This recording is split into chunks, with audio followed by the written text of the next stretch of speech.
I'm probably going to make another video on this later that kind of goes into a little bit more, but I had a fun discussion today about different types of religious people that you find, or different kinds of believers. So I just gave these kind of simple names, but whatever. So basically there's four types of believers. There's comfort believers, there's persuaded believers, there is spiritual experience believers, and then there is first-hand experience knowers. I don't know how you word that one. So first of all, the comfort believers.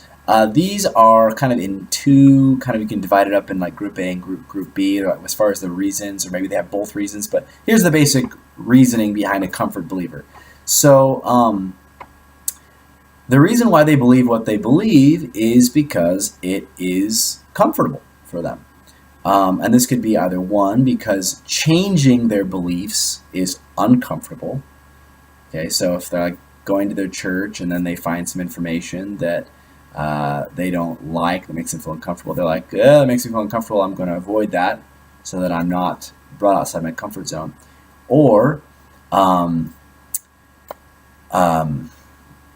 they have all these beliefs and then they find some information that let's say worded a little differently. They have a lot of beliefs about, death and the afterlife and God, and kind of the idea of there being heaven and this giant or this invisible, all-powerful father figure in the sky that loves them unconditionally. These are all like really wonderful, happy thoughts for them, very comforting, and so they believe those thoughts. They're very comfortable thoughts for them to have, and abandoning those thoughts is uncomfortable, or maybe abandoning them is uncomfortable because people would judge them, or because they would lose their community, or because there could be all these different reasons like that. But basically, ultimately comes down to they're comfortable where they are. So comfort believers, that's group one.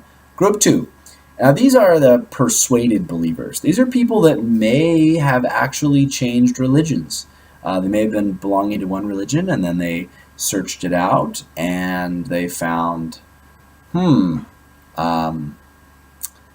you know what, I don't know if I agree with all this. There's some things I maybe don't agree with all the way, and I found this other religion, this other viewpoint, and so they find they change their views, or they saw things a certain way, maybe even still staying with their religion, but have changed some things as they learn things. They are okay with the idea of being uncomfortable and changing what they believe and kind of modifying things. These are the second groups. I call them persuaded believers. So these people are actually like legitimately thinking it through. They're studying scriptures and holy books, and they're looking up evidence of things and kind of weighing stuff out. They could be a combo, comfort believer and a persuaded believer. Sometimes these people are they're atheists because they're persuaded that there is no God. Sometimes comfort believers are atheists because maybe it's most comfortable for them to not believe in God. I don't know. So this isn't saying what religion they land on. This is just saying their motive. So, but persuaded believers, it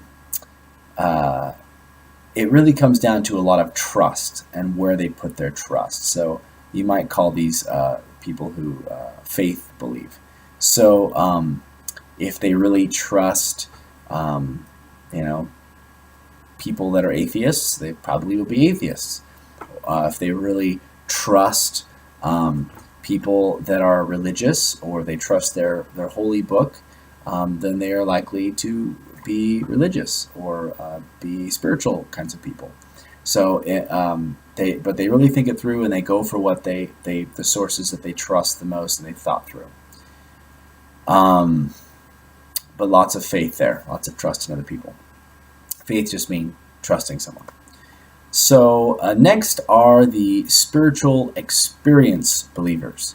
So these individuals claim to have had a supernatural experience of God's influence in some way or another. Their experience is claimed to be above emotion. So when you go back to the comfort believer, these are people that are like, oh, I believe this because it makes me happy, and when I think about it, it makes me feel so happy and peaceful and loving inside. Spiritual experience believers is beyond that. This is like the kind of things that you would read about people attaining enlightenment or having a perfect knowledge and awareness of God. This isn't the people that are like, well, I was thinking about God and I felt really happy. This is very different.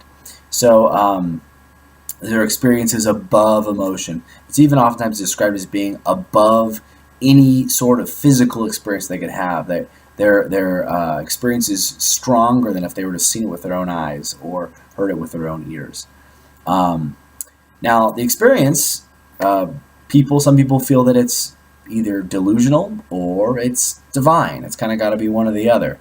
Either they're having this like really weird delusional experience, well, not weird, very common actually, or they're having a divine. So it's either delusional or it's a divine experience.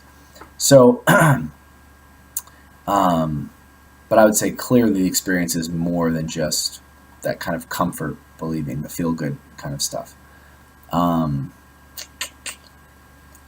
When the person has the experience, they claim to have additional awarenesses that are beyond things that came in through their other five senses. A new awareness or knowledge comes to their mind. Their mind is enlightened. These kinds of experiences have been documented in some of the most ancient writings on Earth, and people that have these kinds of experiences are often the most devoted of religious individuals or followers. These kinds of experiences could be used as evidence to the existence of God if they're not written off as being delusional. So the last group, the fourth group there, so remember we had the comfort believers, we had the persuaded believers. There's a lot of trust and faith. And then the spiritual experience believers, this is kind of the people they sort of, in a sense, almost reach the end of their faith. They have that experience where now they go from believing and trusting other people to then trusting their own senses and their own experiences. And then lastly, you have these people that are the first-hand experience people. These are people that actually claim to not only have had a spiritual experience, but to have actually seen God, or to have heard God's voice through revelation, or have visions and that sort of thing. And these people are often, sometimes they produce scripture, and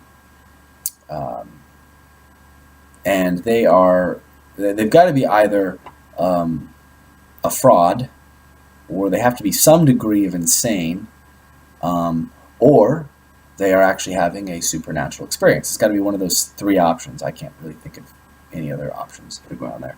The word insane really has a broad spectrum to it, but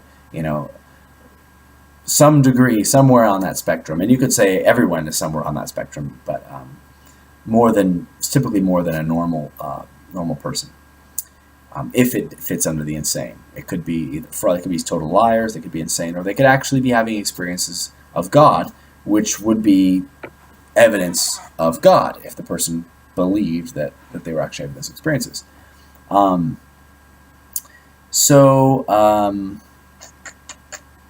say everything about that, reading through what I said. Yeah, I think that's everything I said. So anyway, interesting thoughts. Hope those are helpful for people. So curious, where do you guys feel like you are in this? Do you think you're a comfort believer, a persuaded believer, a spiritual experience believer, or a first-hand experience believer? Remember, a comfort believer or a persuaded believer could be, and either of those could be an atheist. So, you're persuaded through studying things that there is no God, or you don't believe in God because, hey, you've done a bunch of bad stuff and it's not comfortable for you, or maybe all your friends are atheists, and so you're like, it's more comfortable for me to be atheist. So the first two there, comfort believers or persuaded believers, could be atheists. So none of these are religious. Where do you think you fit in this? I'm just curious. 1, 2, 3, or 4.